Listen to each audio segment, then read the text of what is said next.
मंजिलों पर सफलता का निशान चाहिए, होठों पे खिलती हुई मुस्कान चाहिए। मंजिलों पर सफलता का निशान चाहिए, होठों पे खिलती हुई मुस्कान चाहिए। नहीं मानेंगे हम छोटे से टुकड़े से, नहीं मानेंगे हम छोटे से टुकड़े से, हमें तो पूरा का पूरा आसमान चाहिए। नमस्कार, जोहार। स्वागत है आप सभी दर्शकों का आज के कार्यक्रम यू दर्शन में। मैं हूँ आलोक रंजन।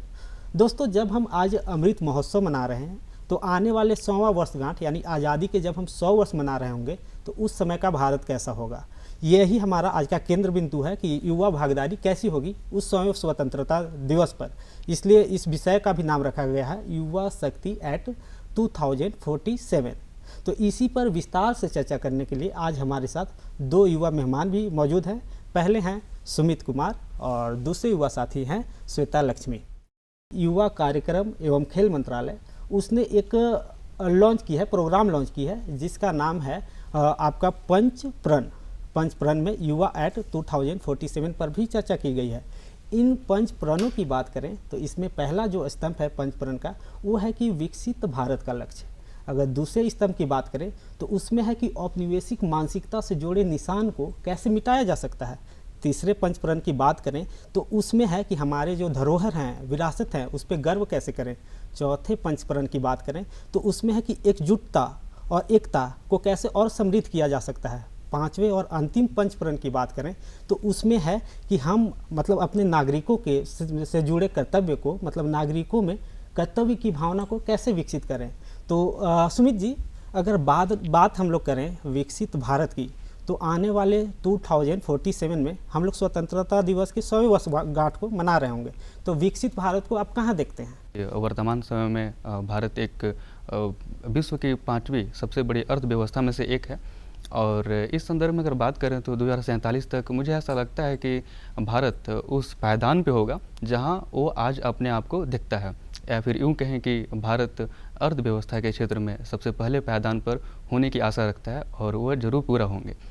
और अगर बात करते हैं आर्थिक क्षेत्र में, तो आर्थिक क्षेत्र में सबसे पहले हम लोगों को अपने अर्थव्यवस्था से संबंधित जो महत्वपूर्ण सुधार हैं वो अभी करने होंगे और इसके बाद युवाओं को रोज़गार पर हमें बात करना होगा और जिसके माध्यम से हम अपने जो देश के युवा हैं, जो युवा शक्ति है, उन्हें एक अवसर मिले ताकि वे अपनी जो कार्यशैली है उसको बेहतर तरीक़ा से कर सकें।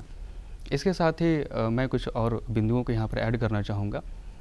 एक्चुअली एक विकसित भारत कहने का अर्थ है कि भारत उन सभी संभावनाओं पर चर्चा करे जहाँ तक इसकी अपनी क्षमता है और वर्तमान समय में ये अपनी क्षमताओं को पूरी तरह से अर्जित नहीं कर पाया है। और अगर बात करते हैं अभी भारत की वर्तमान हालात की, तो अभी आपने देखा कि शिक्षा के क्षेत्र में न्यू एजुकेशन पॉलिसी को लागू किया गया है और ये काफ़ी सराहनीय कदम है। लेकिन अभी पूर्ण रूप से भारत में शिक्षा के क्षेत्र में काम नहीं हो पाया है और मुझे ऐसा लगता है कि 2047 तक भारत में एक भी व्यक्ति निरक्षर नहीं होगा, वे सभी शिक्षित होंगे। तो सबसे पहले हमें अगर विकसित लक्ष्य को, एक विकसित भारत को देखना है तो हमें अशिक्षा पे काम करना पड़ेगा जो अभी भारत में मौजूद है। और अगर हम शिक्षा पे काम करते हैं तो इससे हम काफ़ी आगे तक बढ़ सकते हैं। इसके साथ साथ भारत में कुछ और सामाजिक हालात हैं जैसे कि गरीबी है, स्वास्थ्य को लेकर जो समस्याएं हैं उस पे हमें बात करने होंगे, उस पे हमें कुछ सुधार करने होंगे, उस पर ज़ोर शोर से काम करना होगा हमें। और अगर इसके साथ ही अन्य महत्वपूर्ण फैसलों पर बात करें, जैसे कि अभी गवर्नमेंट के द्वारा स्वास्थ्य के क्षेत्र में भी आयुष्मान भारत को लेकर काफ़ी अच्छी बातें हुई है और ख़ासकर अगर बात करते हैं आयुष्मान भारत की तो इससे बहुत सारे जो गरीब परिवार हैं उन्हें लाभ प्राप्त हुआ इससे और ये काफ़ी सराहनीय कदम भी है। बिल्कुल, आपने सही कहा। तो श्वेता जी, जैसे कि बात हो रही है कि विकसित भारत में युवाओं का लक्ष्य लक्ष्य के रूप में हम भारत को कहाँ देखते हैं, तो इसमें युवा का मतलब होता है केवल पुरुष नहीं, इसमें महिलाएं भी आती हैं। तो महिलाओं की भागीदारी आप किस रूप में देखते हैं विकसित भारत में? जैसा कि हम जानते हैं भारत की आधी जनसंख्या महिलाओं की है और महिलाओं की भागीदारी इक्वल होनी चाहिए, इसीलिए महिलाओं को शिक्षित होना बहुत ज़रूरी है। संविधान के थ्रू तो महिलाओं को बहुत सारे अधिकार दिए गए हैं, लेकिन शिक्षा का कमी होने के कारण महिलाओं को उनके अधिकार के बारे में पता नहीं होता है, जिस कारण वो अपने अधिकार को पूरी तरह से यूज़ नहीं कर पाती हैं। महिलाओं को आज भी डिसीजन लेने में काफ़ी मतलब उन पे दबाव रहता है, जिससे कि वो अब पूरे तरह से खुलकर डिसीजन नहीं ले पाती हैं। तो महिलाओं को है कि अभी उनको डिसीजन मेकर बनना होगा, तभी वो अपना योगदान अच्छी तरह से विकसित भारत में दे सकती हैं। साथ ही महिलाओं को स्किल्ड होना होगा। हम आज देखते हैं कि ग्रामीण महिलाएं घर पर ही रहती हैं। शहर के क्षेत्र में तो महिलाएं एजुकेट हैं, वो आगे चल के काम कर रही हैं, बहुत सारे क्षेत्र में आगे बढ़ रही हैं, लेकिन हम अगर ग्रामीण क्षेत्र में देखें तो महिलाएं आज भी मतलब घर के ही कामों में फंसी रह जाती हैं। तो महिलाओं को ज़रूरत है कि स्किल्ड किया जाए। अगर हम महिलाओं को स्किल्ड करते हैं तो वो अपना योगदान अच्छी तरह से दे पाएंगी। साथ ही हमें भारत को अगर विकसित देखना है 2047 तक अगर हम देखते हैं भारत को, तो उसमें मैन्युफैक्चरिंग हब बनाना होगा हमें भारत को, जिसमें कि महिलाओं का योगदान सबसे अधिक होगा, क्योंकि वो घर में भी रह कर के काफ़ी चीज़ों को बना सकती हैं। इससे हमारा देश दूसरे देश पर मतलब निर्यात कर सकता है किसी चीज़ को, तो इससे हमारा देश आगे बढ़ेगा। और महिलाओं को साथ में शिक्षा के साथ साथ उन्हें अपने स्वास्थ्य के बारे में भी जागरूक होना होगा, क्योंकि जब महिलाएं स्वस्थ रहेंगी तभी वो किसी कार्य को कर सकेंगे, तभी वो कहीं अपना योगदान दे सकती हैं। इसीलिए उनमें स्वास्थ्य के बारे में उनकी जानकारी देना होगा, क्योंकि हम देखते हैं आज महिलाओं में लगभग सारी महिलाओं में एनीमिया पाया जाता है। ये इसलिए होता है क्योंकि वो घर पर भी मतलब वो खुद का अपना इम्पोर्टेंस मतलब अपने बॉडी को कम महत्व देकर वो अपने घर में बाकी जो पुरुष हैं उन पे ज़्यादा ध्यान देती हैं।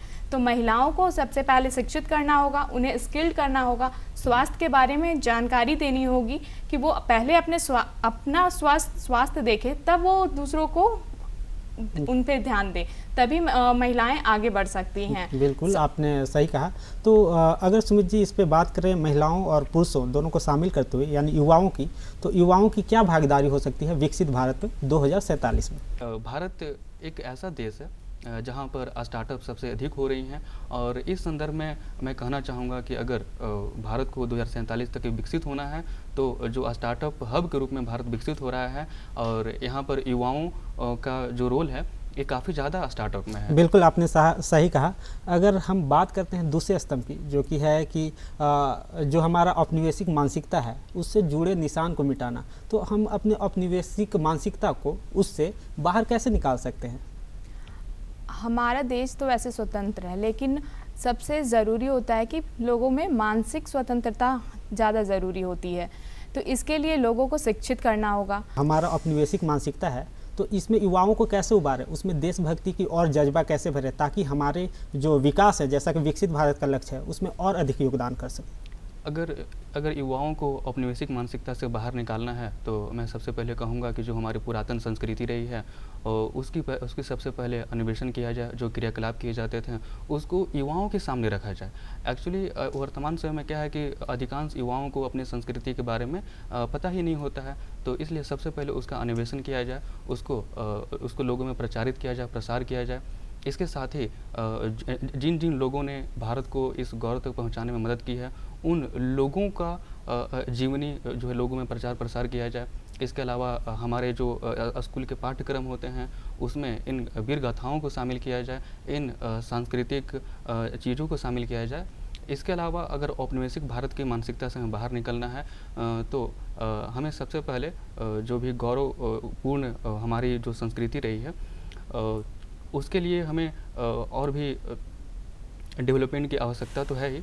फ़िलहाल हमें एक संग्रहालय ऐसे भी खोलनी चाहिए जो टेक्नोलॉजी से युक्त हो, ताकि युवा उस संग्रहालय में जाकर उसकी जानकारी भी प्राप्त कर सकें। इसी के आगे अगर आए तो इसमें ऐसा क्या किया जा सकता है कि युवाओं में, खास करके जैसा कि हमारा विषय भी रहा है कि युवाओं में देशभक्ति का जज्बा, उनसे कुछ कर गुजरने का जज्बा कैसे भरा जा सकता है मानसिकता को हटाते हुए? कौन सी मानसिकता? तो औपनिवेशिक मानसिकता। अगर हम जो भी हमारे स्वतंत्रता सेनानी रहे हैं उनके बारे में अगर हम बताते हैं कि उन्होंने अपना देश के प्रति क्या योगदान दिया, उनके बारे में अगर हम शिक्षा पाठ्यक्रम में उनके बारे में अगर उनकी जीवनी के बारे में अगर हम डालते हैं तो इनसे पता चलेगा कि उन्होंने क्या क्या किया। साथ ही अगर सार्वजनिक स्थल जो होते हैं, चाहे वो एयरपोर्ट हो, रेलवे हो या फिर कोई यूनिवर्सिटी हो, अगर हम उनके नाम पर रखते हैं तो इनसे हमारी जो एक प्रेरणा का भाव आएगा। प्रेरणा का भाव आएगा। विरासत और धरोहर, इस पे हम लोग को गर्व करना है, भारतीयों को गर्व करना है। तो इसमें किन किन प्रकार का विरासत और धरोहर आ सकते हैं जिस पे गर्व किया जा सकता है? जैसा कि आपने कहा कि किन किन विरासत या धरोहर के बारे में गर्व कर सकते हैं, तो अगर भारत की जो प्राचीन संस्कृति रही है, अगर उन संस्कृतियों में देखा जाए तो सबसे पहले तो हम बात कर सकते हैं जो चाणक्य की जो नीति रही है, जिनकी पुस्तक अर्थशास्त्र, जो कि एक राजनीतिक पुस्तक है, अगर उनके माध्यम से हम देखें तो वर्तमान समय में उस राजनीति के पुस्तक के माध्यम से हम एक सामरिक बढ़त हासिल कर सकते हैं। इसके अलावा जो अशोक की धम्म नीति रही है वो काफ़ी महत्वपूर्ण है, जो कि एक युद्ध को त्याग करके शांति की नीति को अपनाने की बात की उन्होंने। इसके अलावा वे प्रकृति प्रेमी को भी आगे बढ़ाने की बात करते हैं। हमें यह अपनी धरोहर को पहचानने की आवश्यकता है, अपनी संस्कृति को देखने की आवश्यकता है कि हम लोगों ने साहित्यिक रूप से, हम लोगों ने वैज्ञानिक रूप से, हम लोगों ने यहाँ योग के रूप में, आयुर्वेद के रूप में कितना विकास किया है। और इन धरोहर को, इन संस्कृति को हमें अपने आने वाले जो भावी पीढ़ी हैं उन्हें बताने की आवश्यकता है और उन्हें इनकी शिक्षा देने की आवश्यकता है। कई ऐसे विरासत होते हैं, धरोहर होते हैं जो आपके आसपास में ही होते हैं। रांची में भी कई ऐसे धरोहर हैं जिससे हम शिक्षा ले सकते हैं। सबसे बड़े अगर बात करें झारखंड के स्वतंत्रता सेनानी के, तो वो हैं हमारे बिरसा मुंडा जी। तो ऐसे कई अनसंग हीरोज भी हैं जो छिपे हुए हैं, उन पर गर्व करने की बात आती है। तो इसमें और क्या आप जोड़ना चाहेंगी? उनके जो हमारे अनसंग हीरोज़ हैं उनके बारे में अगर हम बच्चों को विद्यालय में पढ़ाएं, अगर उनके बारे में अगर फिल्म बनती है और लोगों को दिखाएं, तो इससे लोगों में उनके बारे में वो जान पाएंगे कि वो उन्होंने क्या योगदान दिया। हमारी संस्कृति जो कि एक पुरातन संस्कृति रही है और एक अग्रदूत संस्कृति रही है, तो इस संदर्भ में उन्हें अवश्य जानकारी प्राप्त करनी चाहिए। इसके अलावा अगर युवाओं को जागरूक करना है तो उन्हें हम अन्य प्रकार से, जैसे कि जो टीवी है, जो हमारे सोशल मीडिया हैं, उनके माध्यम से भी हम जागरूक कर सकते हैं। बिल्कुल। अगर चौथे स्तंभ पे आए तो वो है कि एकता और एकजुटता। भारत तो वैसे भी एकता में विविधता वाला देश है, माफ़ कीजिएगा, विविधता में एकता वाला देश है। तो यहाँ एकता और एकजुटता का आशय क्या है? हमें और क्या सशक्त होने की आवश्यकता है? हाँ बिल्कुल, हमारे एकता का अर्थ ही हुआ कि साथ में सबको लेकर के चलना। भारत, जैसा कि हम जानते हैं, यहाँ पे बहुत अलग अलग सभ्यताएं हैं, संस्कृति हैं, वेशभूषा, भाषा, सारी चीज़ों में भिन्नता है, जिस कारण से यहाँ पे हमें बहुत सारी डाइवर्सिटी दिखती है। इसी कारण हमें एकता, आंतरिक एकता बनाए रखना होगा। हम इसके लिए कई सारी चीज़ों को बढ़ावा दे सकते हैं। जैसे कि अगर एकता ना हो तो हमारी जो सुरक्षा प्रणाली है उस पे प्रभाव पड़ेगा। साथ ही अगर हम एकता की बात करें तो इसके लिए हम सामूहिक कार्यक्रम कर सकते हैं, साथ में त्योहारों का आयोजन कर सकते हैं एकता के लिए। हमारा युवा पीढ़ी है और अधिक इसे कैसे सशक्त करता है, एकता और एकजुटता को? जैसा कि हमारी साथी ने कहा, और मैं उस बात से बिल्कुल सही हूँ, और मैं इसमें कुछ अपने तथ्य भी ऐड करना चाहूँगा। जैसे कि आपने कहा कि एकता के संबंध में युवाओं को और कैसे ऐड किया जा सकता है, तो मैं इसके लिए ये प्रयास करूँगा कि जो संविधान के कुछ महत्वपूर्ण अनुच्छेद हैं उनके बारे में बताया जाए, उन्हें जो है प्रियम्बल से जो अवगत कराया जाए, उन्हें फंडामेंटल राइट्स बताया जाए, उन्हें फंडामेंटल ड्यूटीज़ बताया जाए, जिसके माध्यम से वे एकता के मूल्य को जान पाएंगे। इसके साथ साथ उन्हें जो खेल में जो पार्टिसिपेट करने का जो है मौका दिया जाए, उन्हें प्रोत्साहन किया जाए। इसके अलावा जो है सार्वजनिक कार्यक्रम कराया जाए जिससे कि लोगों का आपस में मिलना जुलना हो, वे एकजुट हो सकें। इसके अलावा हम पर्यटन का विकास कर सकते हैं। पर्यटन के माध्यम से लोग एक क्षेत्र से दूसरे क्षेत्र में आएंगे, वे जो है उस संस्कृति को जानेंगे, वहाँ के लोगों से मिलेंगे। वे अगर वहाँ के लोग उनसे सहज तरीक़ा से बात करते हैं, व्यवहार करते हैं, तो ऐसी स्थिति में उन्हें ऐसा प्रतीत होगा कि सभी स्थान पर हमारे जैसे ही लोग हैं और सब इतने प्यार से बात करते हैं। तो ऐसी स्थिति में हमारा देश और एकजुट होगा और जो युवा हैं वे भी काफ़ी एकजुटता से अपनी प्रगति को हासिल करेंगे। आज का यूथ जागरूक है, वो रूढ़िवादी नहीं है।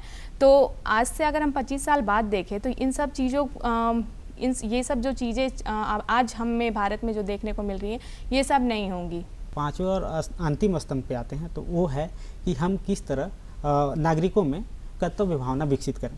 तो कर्तव्य भावना का अर्थ क्या है यहाँ?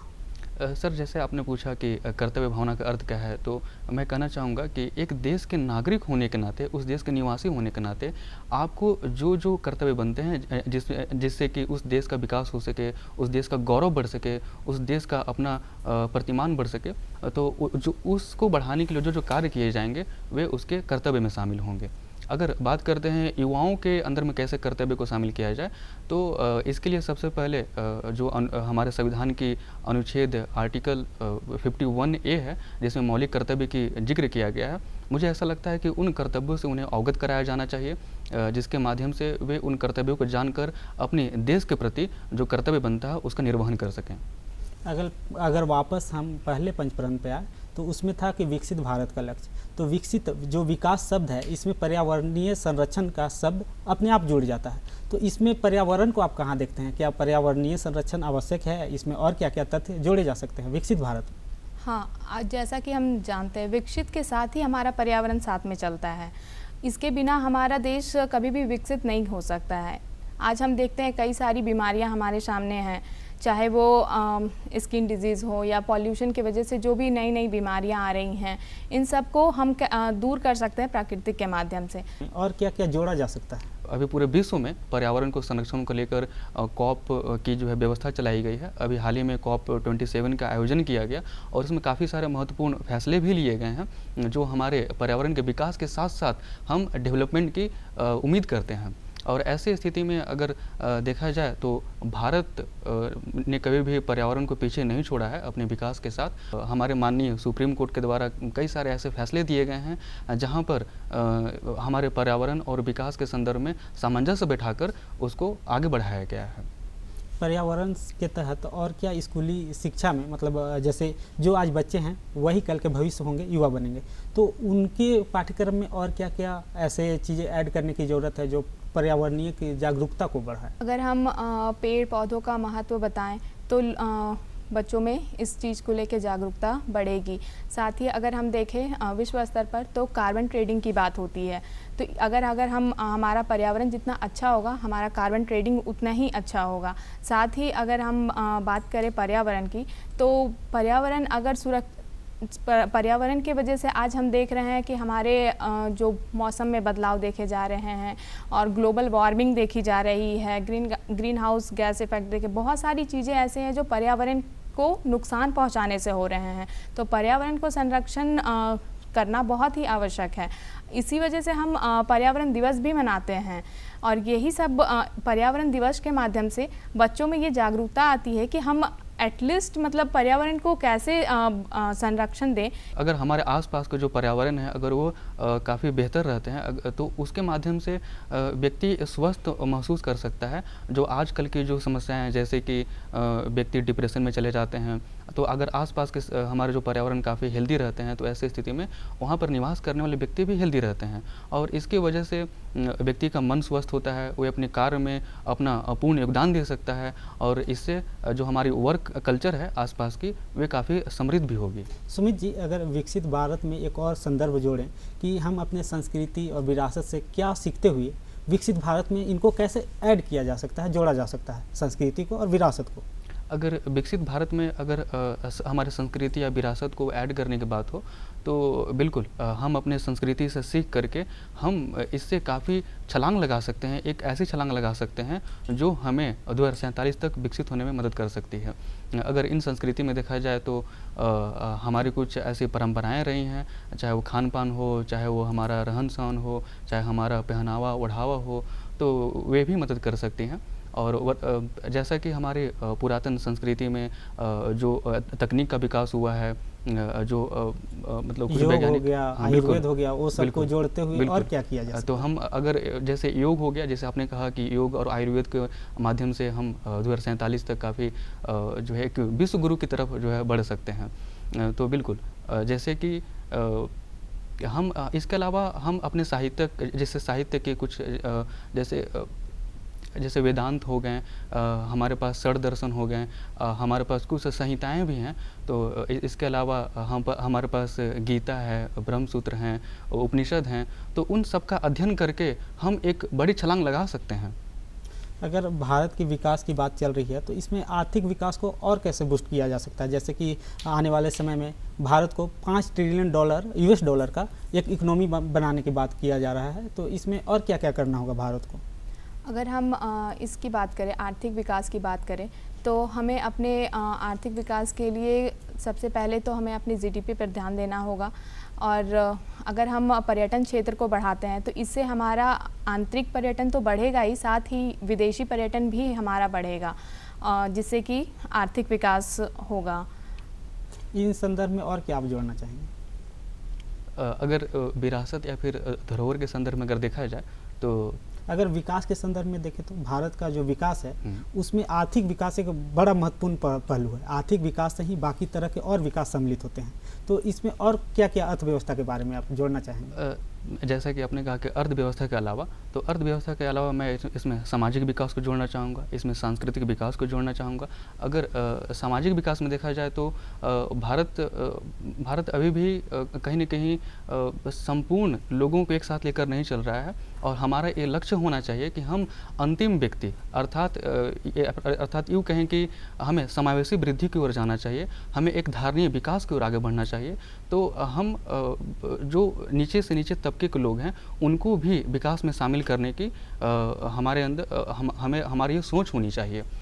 इसके अलावा हमारे जो अगर सांस्कृतिक विकास को देखा जाए तो भारतीय संस्कृति काफ़ी समृद्ध रही है, और ऐसी स्थिति में हम अपनी संस्कृति को विकास के संदर्भ में एकता को जो आगे बढ़ा सकते हैं, बंधुत्व को हम आगे बढ़ा सकते हैं, हम यहाँ पर वितरण मूलक न्याय को आगे बढ़ा सकते हैं, जिसके माध्यम से समावेशी वृद्धि को हम प्रमोट करेंगे। यदि हम बात कर रहे हैं विकसित भारत की, तो इसमें युवाओं की करियर की भी बात करेंगे, उनके रोजगार के अवसर की भी बात करेंगे। तो उस समय क्या क्या अवसर होंगे और क्या विविधता बढ़ेगा? निश्चित ही बढ़ेगा। तो क्या क्या शामिल हो सकता है युवाओं के लिए? युवाओं में आज के युवाओं में बहुत ही ऊर्जा, जोश है, नए नए कार्य को करने की क्षमता है, और उनमें सबसे बड़ी चीज़ है कि उनमें किसी भी कार्य को करने के लिए एक नई तकनीक को यूज़ करने के लिए उनमें नया मतलब सोच है। तो उस सोच को हम इस्तेमाल करके और साथ ही उनमें जो स्किल है उसको डेवलप करके हम उनमें रोज़गार को बढ़ा सकते हैं। और आज हम देखते हैं कि भारत में स्टार्टअप चल रहा है, तो इससे युवाओं को एक अपनी जो सोच है उसको डेवलप करने का मौका मिला है, जिससे कि युवाओं में रोज़गार बढ़ रही है। जैसे कि इन्होंने स्टार्टअप्स का जिक्र किया और साथ ही साथ और कई तरह की तकनीक की बात किया, तो इसमें और रोजगार के क्षेत्र में, करियर के संभावना के क्षेत्र में और क्या आप जोड़ना चाहेंगे? जैसे कि अगर करियर के क्षेत्र में अगर और को हम लोग इसमें जोड़ें तो इसमें स्टार्टअप काफ़ी एक महत्वपूर्ण भूमिका निभाई है, क्योंकि इसके माध्यम से भारत एक रोज़गार खोजने वाला देश नहीं बल्कि रोज़गार देने वाले देश के रूप में परिवर्तित हो सकता है। और इसके अलावा व्यक्ति स्वहित के आधार पर अपने काम को जो है ढूंढ सकता है। इसके अलावा अपने आप को जो उन्होंने जो लक्ष्य तय किया है उन लक्ष्य को प्राप्त करने के लिए वो उसे मतलब सीख सकता है उसे। बिल्कुल। अगर बात करें अंतिम लक्ष्य की, जो पंचप्रण में लास्ट स्तंभ था, वो था कि आपका कर्तव्य भावना, नागरिकों में कर्तव्य भावना। तो इसमें किन किन कर्तव्यों को आप देखती हैं कि महिलाओं, बच्चों और युवाओं को शामिल किया जा सकता है? भारत के निवासी होने के नाते हर निवासी का कुछ कर्तव्य है, जैसे कि वो देश की एकता को बनाए रखे, दूसरी भाषा हो, संस्कृति हो, उसे सम्मान करे, जो अपना धरोहर है उसे संरक्षित करे। साथ ही हम देखते हैं कि हमारे कुल 11 कर्तव्य हैं, उसमें सबसे आखिरी कर्तव्य है कि हमें 6 से 14 वर्ष के बच्चों को शिक्षित करना है। तो हम उसमें युवा होने के नाते हमारा कर्तव्य है कि इस चीज़ को हम जागरूक करें, कि लोगों में जागरूकता फैले कि वो कैसे बच्चों को शिक्षित कर सकते हैं। साथ ही महिलाओं के ऐसे कोई कार्य ना करें जिससे महिलाओं के सम्मान को ठेस पहुँचे। और अगर विकसित भारत की बात हो रही है तो जैसा कि इन्होंने बताया, इसमें और क्या आप जोड़ना चाहते हैं कि जैसे कि और भी कर्तव्य होते हैं कि एक नागरिक होने के नाते और क्या क्या हो सकते हैं? साफ़ सफाई, ये वो और भी बहुत सारी चीज़ें। सर देखिए, अगर आप कर्तव्य के बारे में बात कर रहे हैं तो मैं कहना चाहूँगा कि कर्तव्य 2 तरह से हो सकते हैं। एक कर्तव्य होते हैं उस व्यक्ति के नाते और एक कर्तव्य होते हैं सामूहिकता के नाते। अगर मैं व्यक्ति के बारे में बात करूं तो अगर व्यक्ति एक विद्यार्थी है तो उसका एक विद्यार्थी का कर्तव्य बनता है, अगर व्यक्ति एक पिता के रूप में है तो उसका पिता का कर्तव्य बनता है। उसी तरह अगर व्यक्ति एक जो है नागरिक है तो उसका नागरिक के रूप में अगर कर्तव्य को देखा जाए। बिल्कुल, आप दोनों ने सही कहा कि हमारी बहुत सारी इसमें भूमिकाएं हैं और बहुत बहुत धन्यवाद करते हैं कि आपने इतने महान विचार पेश किए। एक युवा की बात करें तो वो एक खुली किताब की भांति होता है, उसमें चाहे तो आप तरह तरह के रंग भर सकते हैं, तरह तरह के ज्ञान को समावेशित कर सकते हैं और निश्चित ही ये समावेशीकरण और हम लोगों को एक नागरिक होने के, इस भारत वर्ष का नागरिक होने के नाते बहुत सारे कर्तव्य बनते हैं। अगर हम अपने कर्तव्य एक स्टूडेंट होने के नाते पढ़ते हैं, अच्छे से पढ़कर अच्छे जॉब करते हैं और भारत के निर्माण में सहायता करते हैं, तो ये इससे बढ़कर भारत के निर्माण में और कुछ नहीं हो सकता है। तो आशा है कि इस अंक से बहुत सारे चीज़ों को जानने सीखने को मिला होगा। तो मुझे यानी आलोक रंजन और दूरदर्शन की पूरी टीम को दीजिए इजाज़त। नमस्कार, जय हिंद।